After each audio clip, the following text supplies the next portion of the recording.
future of healthcare innovation begins with powerful conversations. JV EdTech Medivation, in collaboration with Power of Knowing Forum, proudly announces a healthcare podcast series focused on the future of healthcare innovation. This next-generation podcast series explores hospital systems, medical technology, AI in healthcare, and innovation, bringing together experience, expertise, and meaningful dialogue. The series delivers real-world, actionable insights from global healthcare leaders, moving beyond theory toward practical implementation and impact. Beyond theory, this podcast series focuses on real impact by bringing actionable insights from global healthcare leaders, doctors, and technology innovators. The conversations cover key areas such as AI in healthcare, telemedicine, smart hospitals, and emerging medical technologies that are shaping the future of healthcare systems worldwide. Medical schools, healthcare institutions, students, faculty, doctors, and healthcare professionals from India and across the world are invited to be part of this journey. Backed by Power of Knowing Forum's 300-plus episode legacy and aligned with global standards, the series offers structured, easy-to-understand learning for both executives and learners. Our shared vision: make healthcare knowledge accessible, innovative, and impactful. Encourage global collaboration in healthcare education and technology. Empower the next generation to listen.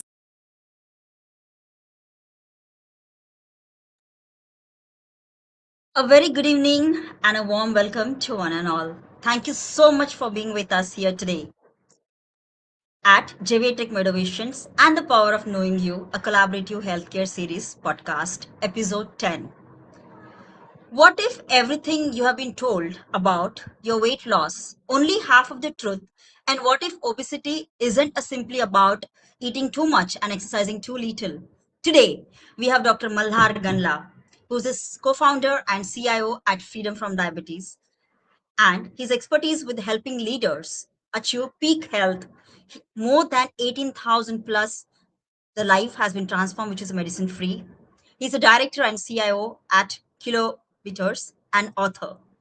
We welcome Dr. Malhar Ganla today for this wonderful session ahead. It's a wonderful journey to have you. Thank you so much, Dr. Malhar, for being with us. Thanks, Jyoti, for having me here. Pleasure. So, I meant to say today it's a topic where everyone is literally looking forward. There is something with the reverse and thrive, why we gain weight, and the truth about obesity. Today, we are separating myths from science and uncovering why millions struggles with the weight despite of trying everything. So, welcome. Now, let's begin with the first insightful journey. Dr. Malhar, is obesity really a lifestyle disease or is it a chronic metabolic disorder? Your insight, please. No, I think it's not necessarily that there's anything wrong with a person if they're obese. There are just different body sizes. So what we define as obesity is largely fat percent. So we have to disconnect obesity from weight. Weight is just a number, but obesity becomes that extra 15% of body fat. So if you get older, you will get heavier, but obesity definitely would then involve some kind of excessive fat gain. That doesn't mean there's an underlying metabolic disorder or something wrong with you. You just overeaten for a while. Okay. Okay. So I would say if you look at the UN statistics also, which says that over 1 billion people worldwide living with an obesity, nearly 1 in 8 adult globally, which is who is obese. And of course, it increases more than 200% of the chronic diseases also, which including diabetes, heart disease, and the certain cancers. So why do some people gain weight while others eat more and they stay lean? I think this question, I think everybody would want to answer have your answers. So I think there are two types of body types. Okay, there's a catabolic body type which burns more stored energy. There is an anabolic body type that stores more energy. These are just two different body types. Okay, so the ones that eventually, like a Dwayne Johnson or a Serena Williams, these are large body types. They will be post 100 kgs. So it's just that that body stores more energy. It doesn't mean that it has something wrong with it. But at the end of the day, we just divide the human race into three. So there are the hyper lean types who are called ectomorphs. There are the mesomorphs, which is most of us. 70% of us. And you have 10%, which is growing slightly now, the endomorphs, which are the 100 plus category. So they start life at 70 to 80 kgs, say right out of college, and then go on to 120, 130. But the mesomorphs like you and me would start life out between 50 to 60 and slowly start inching up to 80, 90 based on different specific milestones of life. Like for women, you'd cross 30, then you may or may not have pregnancies, then you have 40, then you have 45, then 50.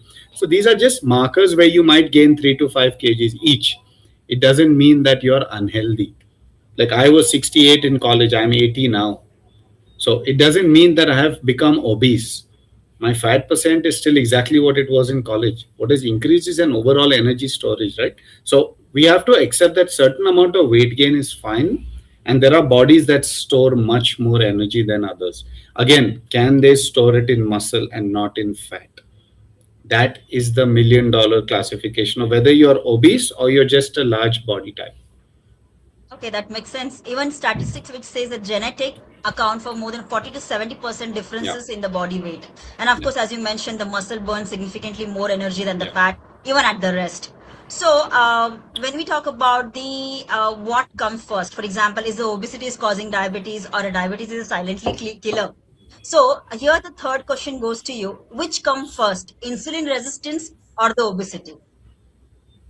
It depends. See, again, how you define obesity. But if you just take it in fat percent terms, then you would have to say yes, insulin resistance did come first. So there was over nutrition, which is at this age, and let's say your stage in life or my stage in life, if we need say 15 to 1800 calories and we consistently ate 2000, 2500, at some point there will be insulin resistance setting in, and then that will further create a sort of twin cycle with the obesity feeding the insulin resistance and the insulin resistance feeding obesity.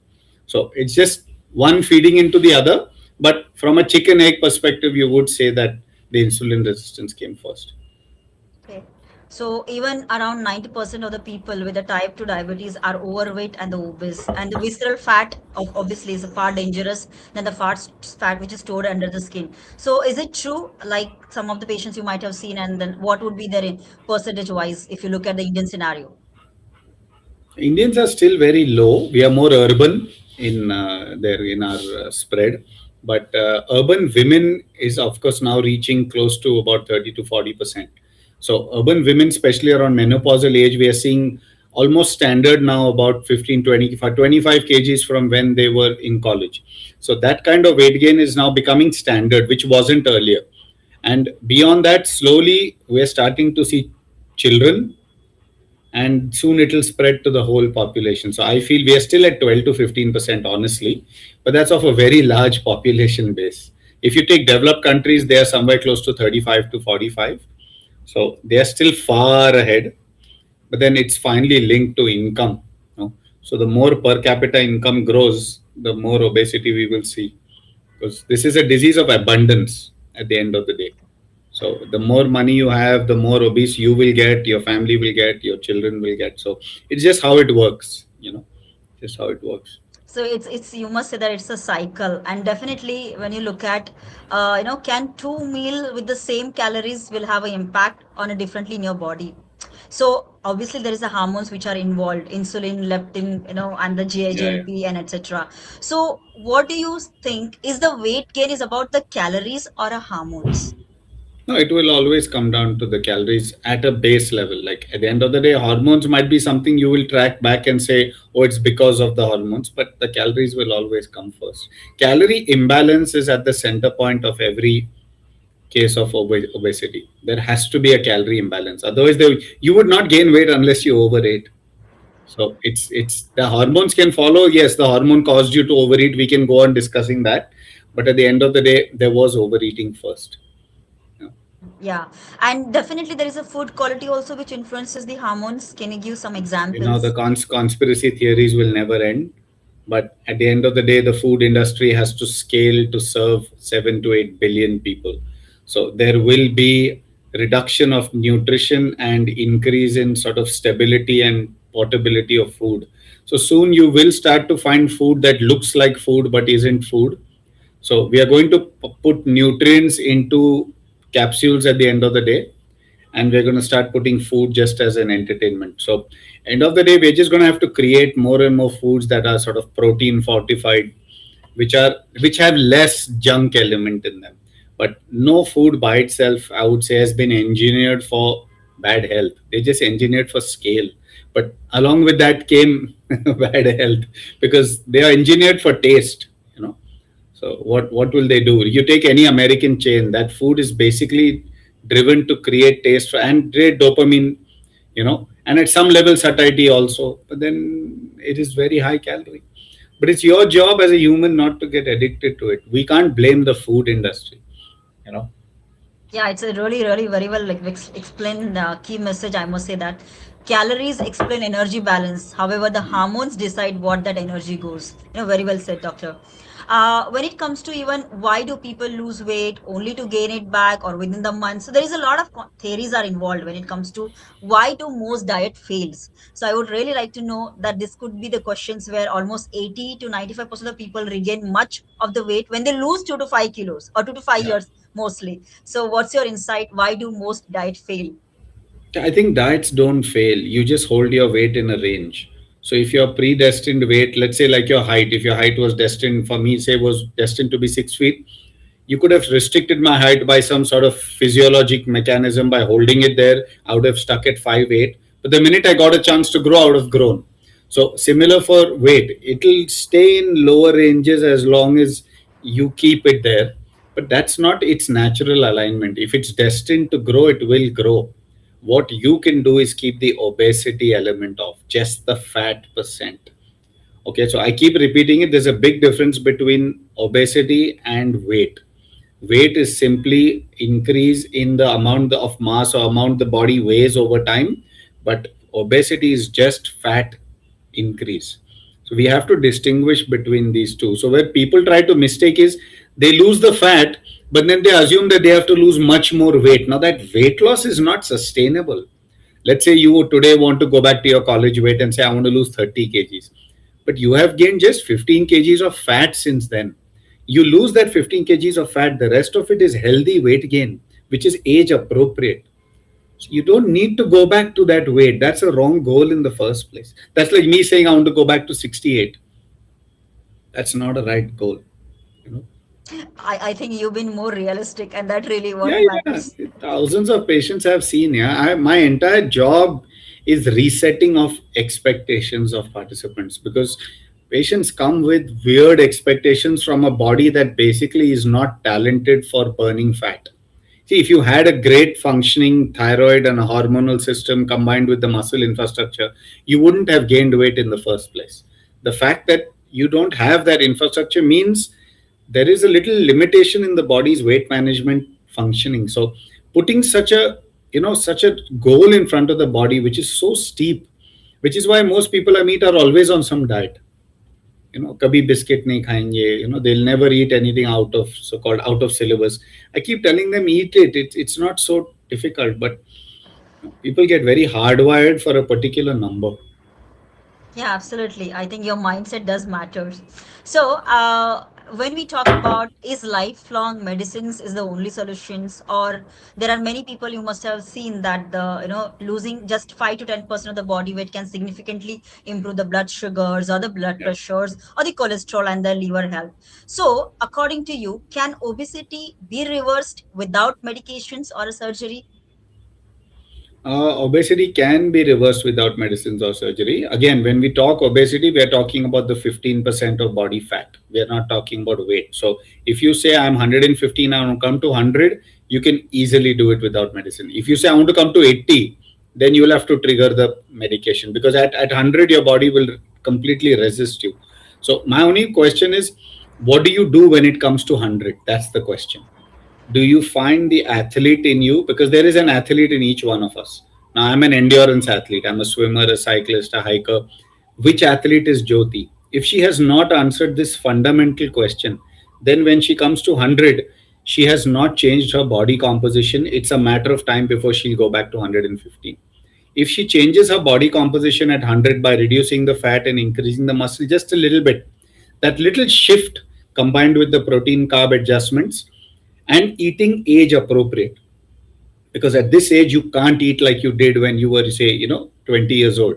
So you have to have that little correction, little exercise, a little bit of going easy on the calories, and you will see that the body will hold that 100. But weight is finally linked to your hobbies. Okay, so there's a famous saying in obesity which is form follows function. So what function you choose to take up is what form your body will finally adapt to. Yeah. Oh, very well said, Doctor. When we talk about the many people who achieve their, structured nutrition and the physical activity and other behavior change, which is something a significant, which you're really talking since the beginning. And however, the medications and surgery may be appropriate for the individual depending upon their Of complications and course, other of course, of associate course. health conditions also. So, I would like to ask that in your journey or in your, entire career, have you seen that a tremendous change when the people have literally gone without the medications and without surgery? Would like to know more about the freedom from diabetes as well as your Yeah, yeah, CIO. we've really changed a lot of lives. I mean, we have seen people find their athlete. To me, that is the we have a KRA for our exercise experts, which says athletic identity found or not found. So the KRA starts with, has the person joined the gym, say in the sixth month. So that's one tick he has to do. Second tick is cardio. Third tick is a little bit of yoga. But the main tick has to be, has Jyoti found her athlete or not? And we have been able to find, I don't know how many thousands and thousands of people have. What happens when you take weight loss, when you look at a particular, let's say so many companies do weight loss. Now that is typically outside in, which is, I should look thinner, I should lose weight. So that's all outside, it's perception. But when you take medical weight loss, it's when your organs are first functioning perfectly. So the homeostasis, which is your body's functioning optimally. You've reversed aged yourself, you've controlled your food. Then weight loss is a matter of time. But unfortunately, this whole weight loss industry has become a visible journey. It's either the numbers on the scale, or it's my t-shirt size, or it's how I look. This is a very outwardly driven journey. To me, it is a very internal journey where you yourself have started to align with, sort of what is right for your body, and from an athletic perspective, what's the right expression, for you. Otherwise you're just putting everyone into a box with a six pack and, you know flat stomachs for women, and that kind of vanity driven, approach, which doesn't work frankly after 40. Yeah, absolutely. So, we talk about genetic composition. So, do you believe most of the Asian countries have this, ideas where the people fall under the category of the, high sugars or the, cholesterols or other complications? We are just thin fat Indians, right? We store more energy centrally than we store, peripherally in the things. But then, if 40% of all the developed countries are also obese, so I don't think it's purely limited to Indians. The only thing with Indians is, we have now suddenly in the last 40 years stopped exercising. We have just stopped. We have gone from a labor economy to suddenly an intellectual, a more technical tech economy. So information is how we make a living now. So that physical activity has just dropped off, which is why the storage has shifted back centrally. But that's all over the world. Any human being who doesn't perform physical activity will store excess energy in the gut, in the abdomen only. So end of the day, there are very few magically genetic lottery gifted kind of people who can eat anything they like and, not get obese. I mean, eat hypercaloric foods and still remain lean. That's very rare. That's a gene that we're going to see less and less of, because in this one generation it's going to get like wiped off. you know Yeah. A so maximum you must have even heard, nahi, mera metabolism acha hai. Okay, so I can हाँ eat whatever I want. हाँ, अच्छा है, अच्छा रहेगा कि नहीं वो पता नहीं, because the calorie loads have never been so high in our lives. Yeah, We have never absolutely. eaten this kind of load that we're eating now. अभी तो the average calorie intake when we grew up was 1400 to 1600. Today is somewhere close to 20 and 2000, 2200, but the US and Middle East are at 33, 3400. So another 1,000 gets added on this, and we are going to be a country of obese people in every generation, in every house. because at 5'6" or 5'5", whatever the average height Indian is, if he keeps eating 3,000 plus calories, I mean, we're looking at massive levels of, we'll have to start putting these weight loss drugs in the water supply at some point, you know, because that's what the joke is in America, where you put the statins in the water supply now, because you have to get it to everyone. So, Yeah, I want to say, there are major factors which are responsible. Even urban and the rural in India itself, you will find the major differences. Okay, so even we talk about the could your pillow be just as important as your plate? So moving on to the yeah. sleeps. Okay, so poor sleep, which increases the hunger hormone, decreases the fullness hormones, and raises the cortisol, reduces the insulin sensitivity, and of course the chronic stress, which really is impacting overall. So how do a stress and the poor sleep make your gain weight? Cortisol has this habit of sourcing energy from the body. Okay, it's a bit of a, what we call a catabolic hormone. So it will release energy from your muscles into the blood, because the muscles are very quick source of energy. So when you're stressed, the body wants glucose. So that little drop of sugar into the blood finally is excess. It is then converted to fat by the insulin again. So literally, I have seen women over years go through one stressful phase and come back the same weight but a drastically different shape. So this change in body composition occurs with just one stress episode. 2 to 5 years of stress, and your body will completely change shape, even though your weight might be the same. So stress is a very, very tangible. You see a lot of Indian men who are active, but because of their sort of sitting jobs combined with high stress, they tend to gain bellies. So this is again, their weight is the same, weight hasn't changed, but it's all gone into the belly because of the stress. Secondly, sleep is, of course, I mean, we all know the importance of, I mean, sleep, it's linked to everything. But I would say, I mean, trying to get quality sleep is very difficult now. So we are finding ourselves putting more and more people on one or melatonin, sort of supplement for medication for 3 months, 6 months, because otherwise, if they just keep staying awake till 11 and 12 and 1 and waking up at 5 and rushing to office, with the commutes getting longer, it's come from the sleep hours only, you know. So, jo hai. See, Jyoti, we have to adapt to a new world now. So, there's no point living in the past. We have to adapt. So people will need medications to bridge the gap, so It's becoming a need of an hour, actually. yeah. There was a time when I still remember, probably, my dad, he would have got diabetes when he would have been 65 and above. Yeah. Okay, now he's 73. But now when you see, like, though we have a history of, genetic history, and you tend to say that, nahi, nahi, abhi to kya, 30 40 maybe, you will have it. Okay, so there are many major factors are involved. Let's talk about something. Not all fats is created equal. So visceral fat, we spoke about it, which surrounds organs, releases inflammatory chemicals that increases the risk of diabetes, and of course, there are many other complications. I would like to ask: is belly fat more dangerous than overall weight? Because many people will come, especially with the Indian woman or the Indian men will come. Belly fat is something is really bothering them. So, what would be your insight on Yeah, but a this? lot of women who have had pregnancies have a little belly fat. That's more of a loss of tone. It's not really fat. Like fat is a more rounded kind of, where the skin is also lost. It become very taut kind of situation. It's not the same in most women who are relatively active but have been through pregnancies. So they will have a stretch. Okay, so it's not always that way. Then any woman who has had pregnancy will classify, but still they comfortably outlive the men.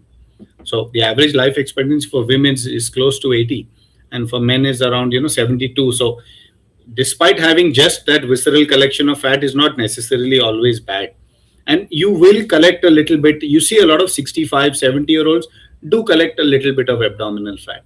It's not a bad thing. I mean, all of it. Like typically we give our patients a target of a 3-inch waistline from what you were in college, a 3-inch. So if my college waistline was say 31, I should not cross 34. Now for women, you have to make space again, like I said, for the pregnancy. So you adjust that little bit of fat accumulation and then give them a target. Be more, you have to be a little kind to that body. Other than that, of course, we all know visceral fat, lack of sleep, these are real risk factors. But I've also seen, Jyoti, that some bodies are more sensitive than others. There are people who comfortably live up to, you know, 80, 90, even with 100, 120 kg. So just being overweight or obese being a cause of life limiting is not necessarily true in everyone. There are people who live, and there are people who just gain 10 kgs of weight and they are diabetic, cholesterol, BP, thyroid, and everything. So it all comes down to an individual. You know, you may be more sensitive to overall fat than visceral fat. So let's say you keep going. Like I have so many patients who go to a gym and they train, gain 10 kgs of bulk, and they become diabetic. So the body did not want that surface area. You cross that threshold of calorie intake which you shouldn't have, but you thought you're doing the right thing because you're lifting. It's not so simple. You have to maintain a sort of sweet spot where the body is comfortable, you know, Yeah, which is hard, for which I usually define as, for women, I'd say your weight at 25. For men, I would say, again, let's say men and women at age 25 plus GST.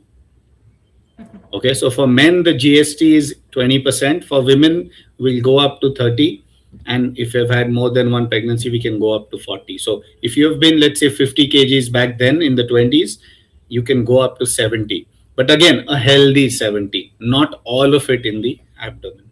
So you have to give yourself a little margin. Most women I see were 50 in college and are 90 now. That extra 20 is what we have to lose. You know, so it's very absolutely. careful to not give irrational goals of saying that 90 should now come back to 50 and the stomach should be flat. I mean, that's not going to happen. You know. Yeah, definitely. I'm sure we'll have a many, female categories of the, Mm. participations.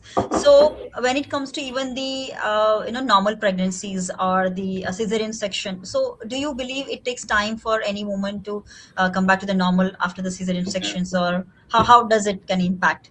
So it is a period of high calorie intake, right? You are eating for more than one person, and for a situation where a higher calorie above your metabolic rate is warranted. So, according to me, one thing that is triggering this excess weight gain is late pregnancies. Like I see a lot of women who got pregnant in their mid 30s. Now, in the 30s, the body's ability to handle that excess calorie and offset it quickly is lower than it would have been in the 20s. So, women who got pregnant at 25 to 30 suddenly offset the weight very quick. But those who were closer to 35 tend to take a little longer. So, again, I think it's all about respecting that it's just one situation. And you have to have a good strategy post that. Like, once the child is weaned off onto outside food, you should quickly taper down your calorie intake. You know, that postpartum phase is very critical, for because if you don't offset it, then it kind of becomes a new set point, you know. Yeah, definitely. It does matters, and we talk about the health, and most of the female are absolutely looking forward, you know, to have the different goals when it comes to even the children and our family as well. Yeah. Okay, so could trillion of the bacteria controlling your appetite? So we talk about the gut. Mm. So does a gut health influence weight loss? Yeah, I think it does. I think our gut tolerance, like with tolerance of so many other things, does get weaker as we get older. So a lot of people tell me at 50 suddenly they're gluten intolerant or lactose intolerant or whatever, you know. So our gut also evolves with time, and you have to adapt, you know. So our calorie stability, our gut stability, everything changes. Yeah, we can tweak the bacteria a little bit by training it, but after some time the gut will sort of start to fight you, you know, if you're overeating, you know. But at the end of the day, of course, the gut decides everything.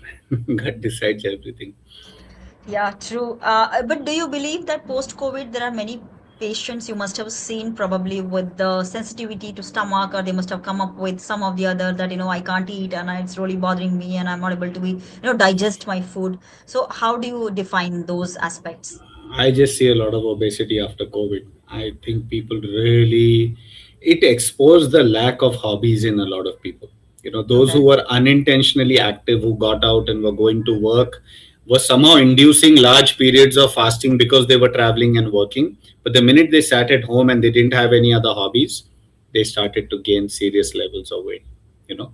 So I think at the end of the day, it comes down to, you know, a lot of people not having those strategies in place for physical activity and, you know, sort of clean eating. Habits. Habits is what habits and hobbies. If you didn't have a hobby, then when you were locked down at home, you wouldn't get up and do 10 push-ups just like that. You just wouldn't do it. You know, Yeah, so true. that's not the fault of COVID. Yeah. So now, when we talk about the obviously obesity is one of the major domain people are literally looking forward to take care of their health. When it comes to even the medical facilities, and you must have heard about the weight loss journey. I'm sure there are many people who talk about the Ozempic and the Monjaro. So what is your insight on that? No, I think they are perfectly legit, and there are a lot of people who really genuinely struggle with logistics. It's not so easy for everyone to. Again, like I said, we're living in an industry where to feed 7 billion people now, we are going to have to manufacture a lot of food in a factory versus grow it in a field. So the nutritional value is going to decrease. So we will eat more volume of food. That's inevitable. But to cut you down from eating the addictive parts of those, if I have to give you Munjaro, then that's one way to live. But to me, what I have seen with Munjaro, and we've given it to a lot of people, a normal obese person eats between 4 to 6 meals a day. Okay, that's how classical weight gain happens. There's two extra meals normally, which adds up to become almost 14 to 20 extra meals a week. So let's say you and me have 21 meals a week, which is 3 meals a day. Most obese people cross 28 to 35. Now, what happens when I give them the smallest dose of one of these drugs? They come down to 28. Then I increase the dose, they come down to 21. Then I increase the dose, they come down to 18. So, this meal restriction occurs organically with the drug.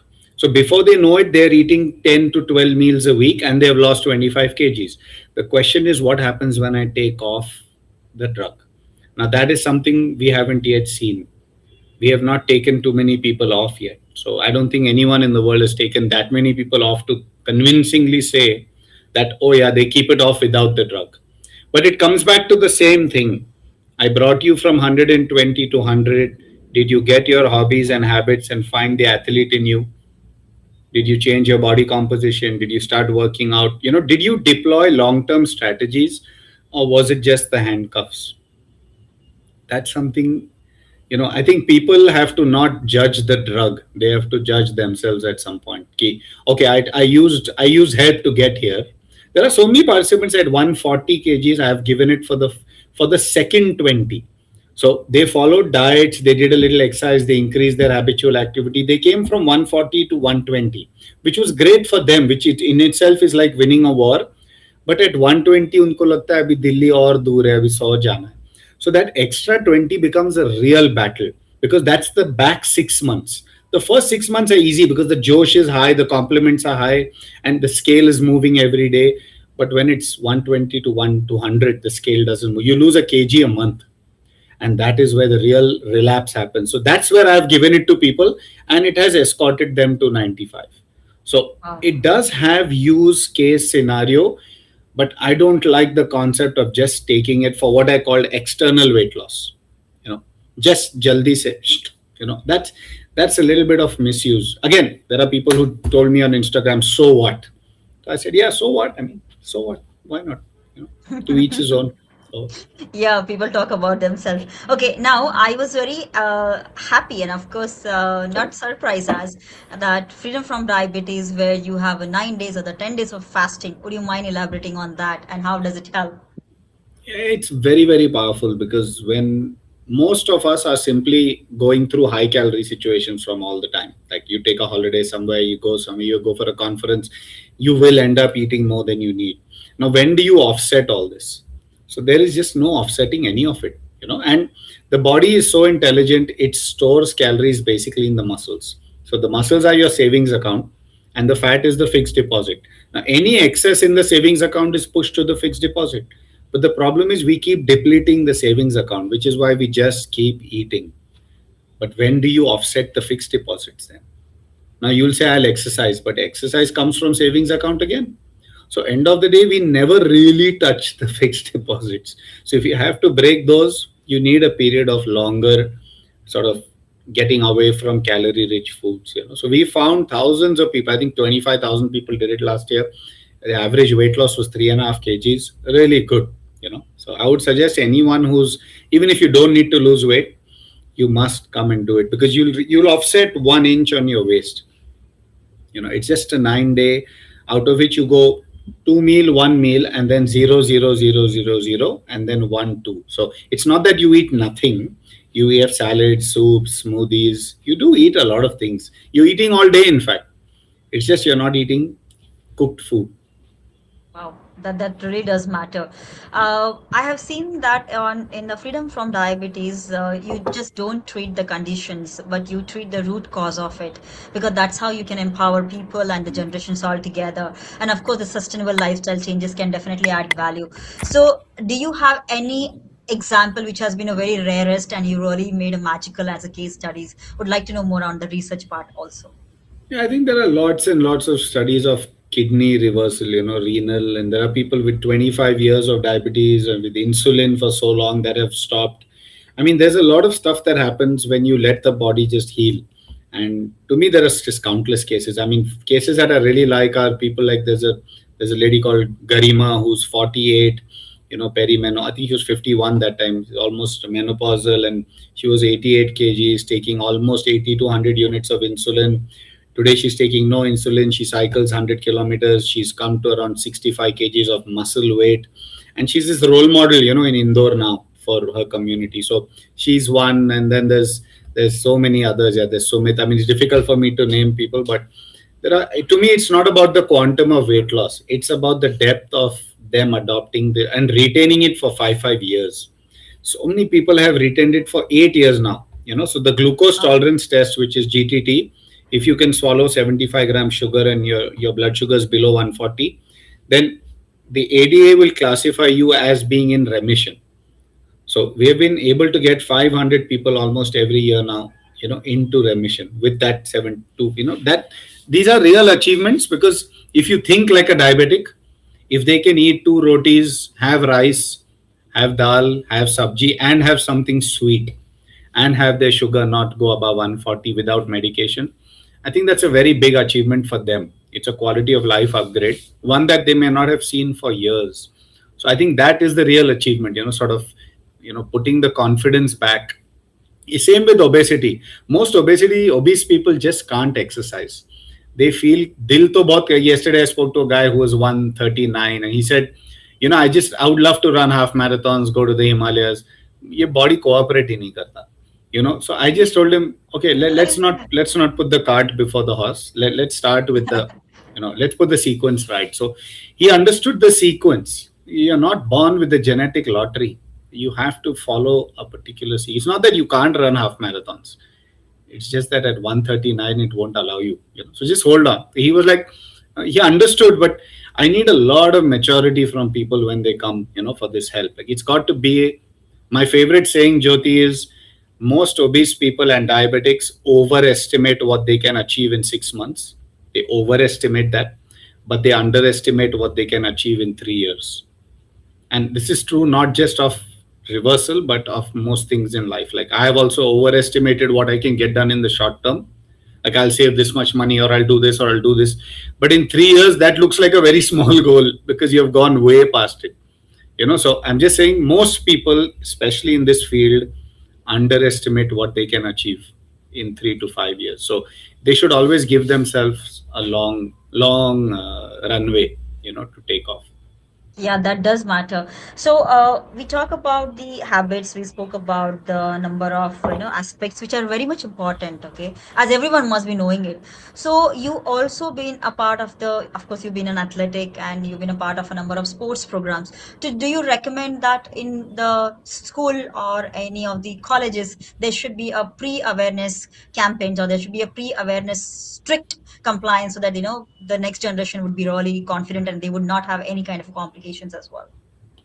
I don't think you can teach or make any child aware of, that you have to make it cool. So if our generation does it at a level where the children imitate you or mimic you as a parent, that's the only thing you can do, because end of the day, you always look up to a parent after they are gone, and you try to be little like them. So I don't see how just preaching to them in schools, especially when the teachers and principals themselves are not in shape, are not able to maintain work life balance. I don't see how you can, most of the school teachers I have seen who are in the sports field were not fitness freaks themselves. They were just doing a job. So it's not fair that that guy can, sit and preach about fitness. So you have to walk the part, which for me, every parent has to take responsibility of themselves.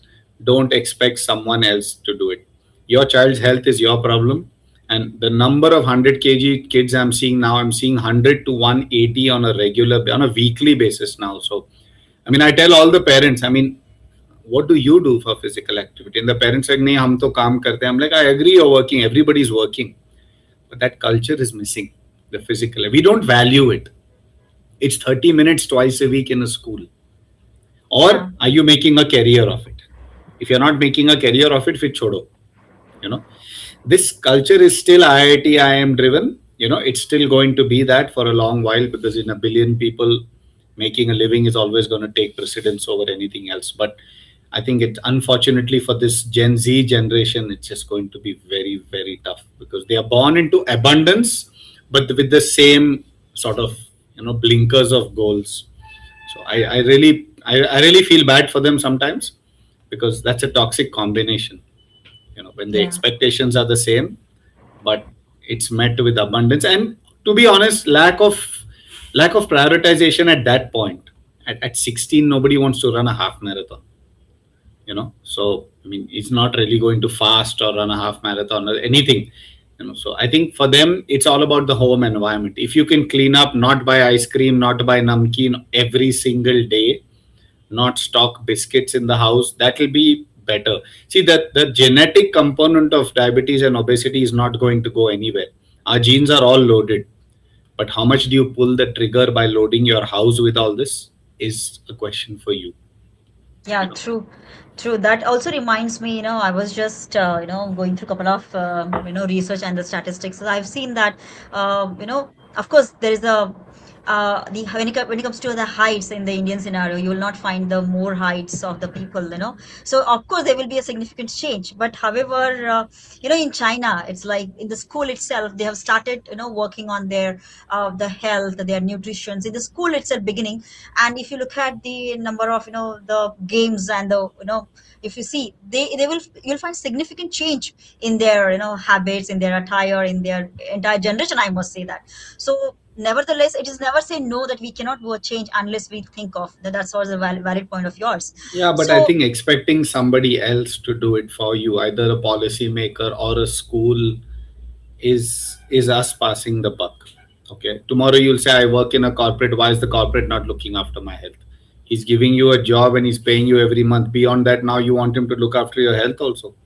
So a school's job is education. Yeah. Beyond that, if you want a well-rounded child with 50 different hobbies, school is catering to 3,000 at a time. So they're not going to focus on, and they know what their 80% of their clientele sends the child there for. IIT IIM. Okay, yeah, so at the end of the day, they will cater to what matters to their customer. Okay, their customer is the Indian parent, not the child. The consumer who's paying the fees, so they have to cater to the parent. I mean, if I tell you horror stories from schools that I worked with, there was a school in Pune. We met the principal. We said we'll start sending two coaches every day. They didn't even have a PT teacher in the school. So I said I'll send it slightly on the lower economic strata side. I think the fees was about 25 to 30,000. So I told the school, let me talk to the parents.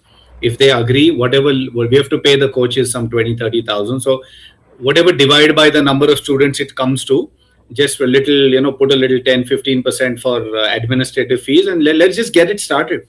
So she agreed, but she said on one condition: you talk to the parents, get them to raise the fees, and if they pay the money, I'll pay the coaches. I said, great.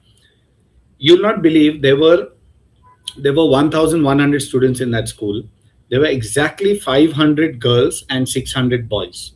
Okay. The irony is, all the forms that went out and came back, when we tabulated the forms, the 600 boys' parents said yes, and the 500 girls' parents said no. And the irony was, these were brother sisters, many of them. So they all had said yes for the brother and no for the sister. I'm talking 5 years ago. Okay, this is the India we live in, where priority for sport is so low, let alone girls sport. Okay, so Yeah. it's more of a, more of a, इसको लेके जाओ कुछ time pass कराओ यार, that kind of thing, you know. Oh, Yeah, I think sometimes, that also really gives that one different topic of discussions altogether. And I'm sure, I hope people will actually think about their habits becomes a more priority than anything else. Okay, moving on to we spoke about the GLP, we spoke about the clinical trials, but I doubt that in India we talk about beyond 10 to 20% of the trials probably. And we are not so much research oriented when it comes to having the understanding of the GLP-1 medications concerned. So, when it comes to the forget the perfections, what is the first step that actually changes the life? Now, if someone wants to start today, what should they do first? What would be your suggestions? my first step is they should stop talking about dieting, because there's no such thing as a diet. Okay, there's only excess. So if you're in your whatever food you're eating, there are typically carb, protein, fats, and then there is carb, protein, fat loaded with salt, sugar, and oil. Now in this six combination, we get the seventh entity, which is called calories. The question is now, what in these six is tipping that calorie scale? We need some carb, we need some protein and some fat, we need some salt, we need some sugar, we need some oil. Now, between these six, what is tipping your calorie equation? You figure it out and remove that one element first. Now, if it's just excess rice, for example, then you know that it's the carbs. If it's excess oil because you're eating out all the time, then you know it is the oil. The question is, out of these six, what is tipping your body situation? Like for me, at 40, when I suddenly gained 7, 8 kgs of weight, I realized it was the ice cream. I had been eating ice cream for 20 years. But then suddenly the body couldn't handle dinner plus ice cream. So I started gaining weight. So I realized that I can keep playing games with diets, or I can just let go that ice cream from my daily plate. Now it's become once or twice a year maybe. And I've lost 10 kgs. Because it's in every decade of life, there's just one adjustment to be made. It's not so drastic. The problem with people is they want to get on a very drastic restrictive diet regimen and stick to one trick pony, which is I'll eat once a day, I'll eat twice a day, I will not eat carbs, I will not. None of this is sustainable. What is sustainable is when you go for holidays, you get used to a higher salt, oil, sugar load. When you come back, you rationalize that load again. So, rationalizing the balance between these six is where stability lies. First step for anyone is medical tests, especially if you're above 30. Second, find out from a dietitian where you're going wrong. Absolutely. Now we spoke about, of course, food, but now, घर का खाना कि बाहर का खाना? And what should be the regime of the food? What is your suggestion basically? Hey, see, it's going to be more and more difficult. This ghar ka khana. We are going. If you go to Australia, they don't have kitchens. Many of them. When I went last year, I saw that my wife noticed. In fact, she said, "यहाँ लोग के पास kitchen ही नहीं है." But when they eat out, they eat very, very specific. They literally subscribe to specific meals for lunch and dinner, which are very healthy. They think protein, carb first, salad first, then they think about taste. We tend to think about taste first. So even if it's home, we are making home food into restaurant. तो घर का खाना जब वैसे बन जाएगा तो what's the difference then? And then you have the Zomato, Swiggies of the world. You know, so it's going to make life very difficult. But I'm just saying, don't have to draw lines in the sand. Restaurant food is restaurant food. उसको entertainment के budget में डाल दो 10-15% और खुश रहो. You know.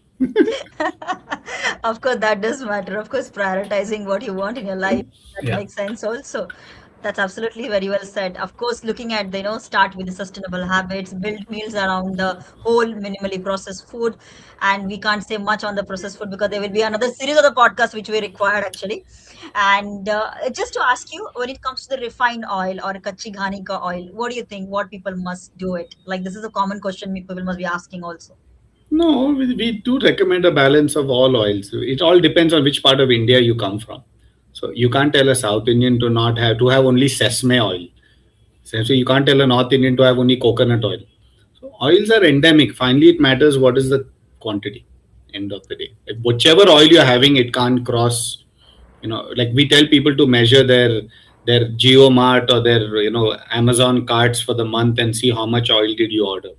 So if your oil is crossing more than say 500 to 600 ml per person, then that's a lot of oil that's being consumed. So we've seen families where a family of 5 or 6 consume up to 5 liters, 6 liters. That's 2 liters per person. So that's the main thing. You have to be cautious of the volume. Yeah, absolutely. We actually understand that losing weight do more changes in the number of the scales, right? Mostly. I'm sure you must have received many patients who might have said that, I have to literally lose 5 to 10 kgs of the weight, and then only I can be all right. And then I can reduce my sugar, I can take care of my cholesterol, I can take care of my thyroid. Yeah. So what do you say that the weight loss actually reverse the diseases?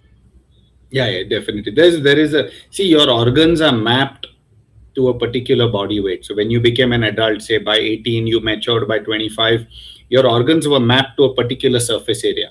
It's like saying an air conditioner in this room is mapped to a certain size of room. Now, if I keep increasing the size of the room by opening the door and adding one more room, the air conditioner is going to collapse at some time. And then you call it has a disease. It didn't have a disease. You just increase the surface area too much. So you bring back the room size, no? So first step is when you rationalize a 90 kg person to a 78, most of the diseases get solved over there only. It's not most, as in I would say in diabetes, 60 to 65% of people are overweight diabetics. Then there is the entire spectrum of low insulin secretion also, but they are more autoimmune, like they don't produce enough insulin. So they will need a little medication and insulin. And that's more of an act of God, you know, that's not their fault.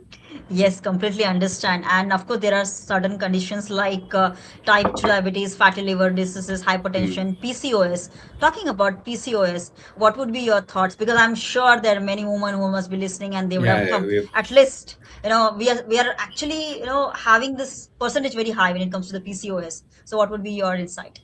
see the new, I mean, today also I spoke to two girls who were basically 26, 29, both had PCOS. And again, PCOS has to be verified by a gynecologist, through a sonography and things like that. But the latest condition now is PMOS, right? So it's polyendocrine metabolic, and ovarian may or may not be there.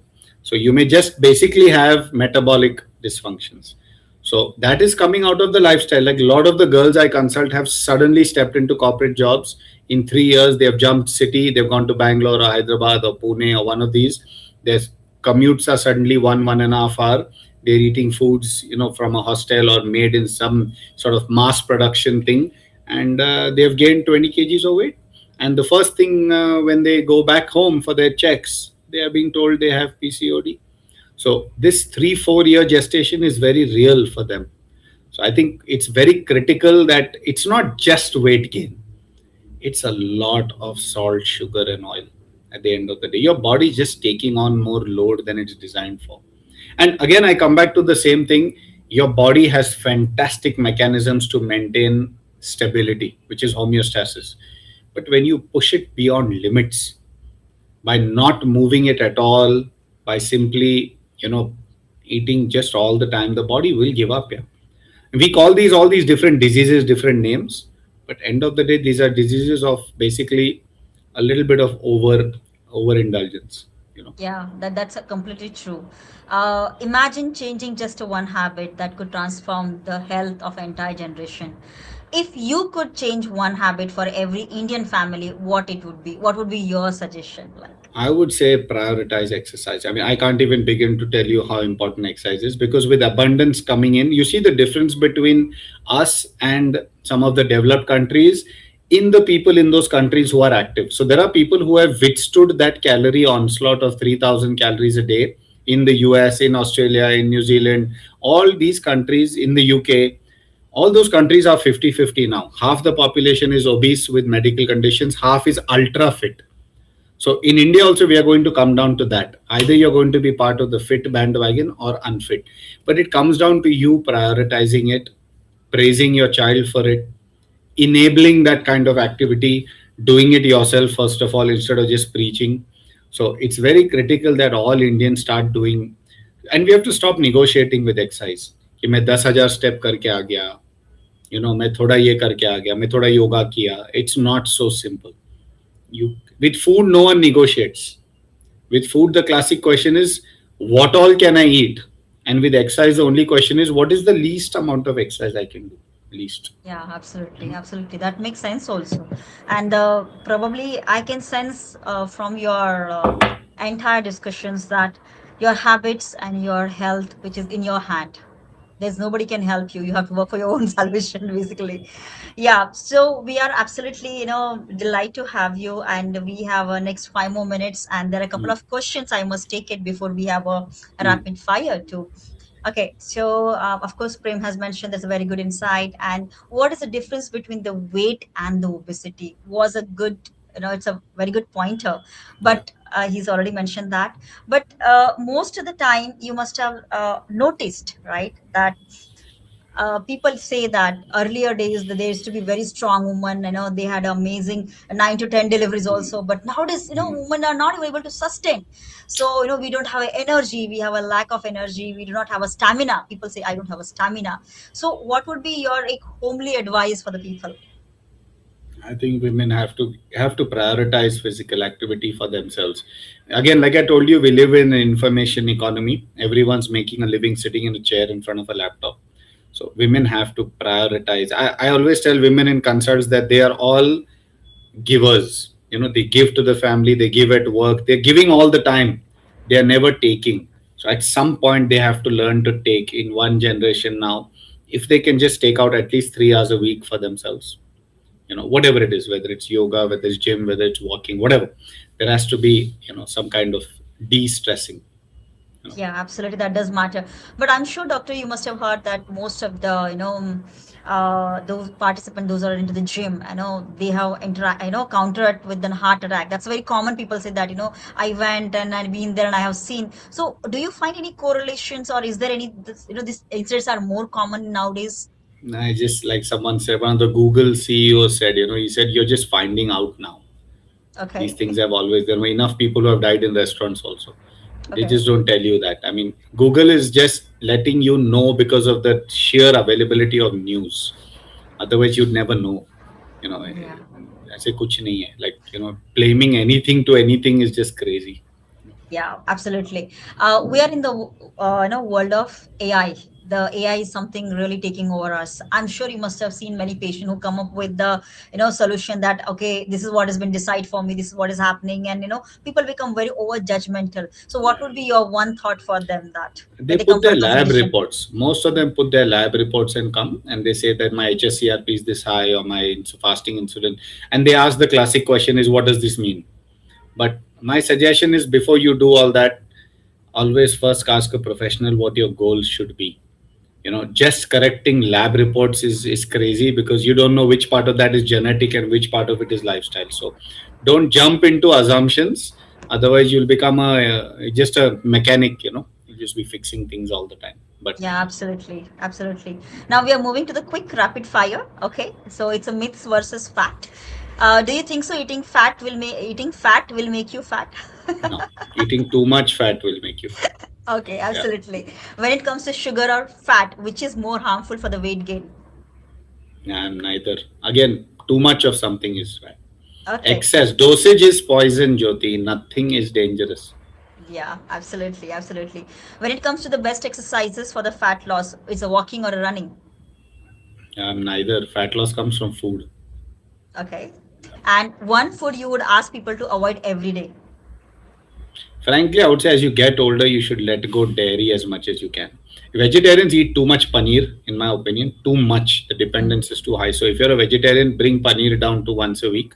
mm. And if you're a non-vegetarian, be careful. Just because it's protein coated in oil doesn't mean it's healthy. So yeah, for non-vegetarians, control the oil on the chicken, and just as for vegetarians, the fat in the paneer is invisible.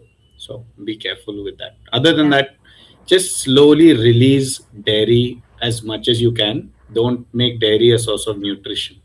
That's what I yeah, would say. absolutely. And the last one, what is more dangerous, high BMI or the belly fat? No, then by far the belly fat. I mean, high BMI is it's just weight. It's not a problem. It's the belly fat. So it's the location of the fat that creates problems, not just weight. I told you I have gained 15 kgs from college. Yeah. Doesn't mean it's unhealthy. But if I had gained more than 3 inches on my waist, then my biomarkers will start playing. So you have to watch your belly fat. Definitely, definitely. The biggest mistake people make while trying to lose weight is nothing like just a quick fixes. Okay, that is something Yeah. that's not going to help you for a building sustainable habits. And it's my pleasure to have you, Dr. Mallar Ganla. It's so great to have you. There are so many topics which we can really talk about it. But before we wind up, I would like to ask you about your book. You've been author, so would you mind just sharing your insight on that quickly? Yeah, that book's a little bit of how I found myself by becoming an athlete in my 20s. So it's thousands of patients who have found themselves now, and not just themselves physically, but themselves emotionally, and even from a physical perspective, their health back because of the athlete in them. So that book is about how I went to New Zealand, did my MS, got a lot of conviction in life because of sport. So yeah, and also a little back from few health. Stuff, the adversities that I had. So yeah, it's quite a fun book to read, and I'm sure people will enjoy it. We've sold more than 1,000 copies in a month, so it's been quite Wow, nice. wow, Yeah, so that's I've just released it on Kindle now, so it will go on. The physical copy will also be up soon. So all okay. good. Yeah. That's really really amazing. Once again, we spoke about the obesity, that is reverse and thrive, why we gain the weight, and the truth about the obesity. Obesity isn't a failure of a character; it's a challenge which is influenced by the biology, environment, and the behavior. And of course, the good news is that even small sustainable habits can really make a meaningful improvement of a health. Reverse and thrive isn't about the chasing the perfect body, but it's about building the healthier, longer, and the more energetic life. Remember, your weight doesn't define you, your daily habit shapes your future. Now, it's my pleasure to say thank you to everyone and signing off JVA Tech and Power of Knowing Forum collaborative with a healthcare podcast series. Stay tuned for the upcoming most exciting podcast. And once again, thank you everyone for being a wonderful participation. And thank you, Dr. Mallar, for being there with us. It's a pleasure to have you. Thank you. Thank you. Thanks, Jyoti.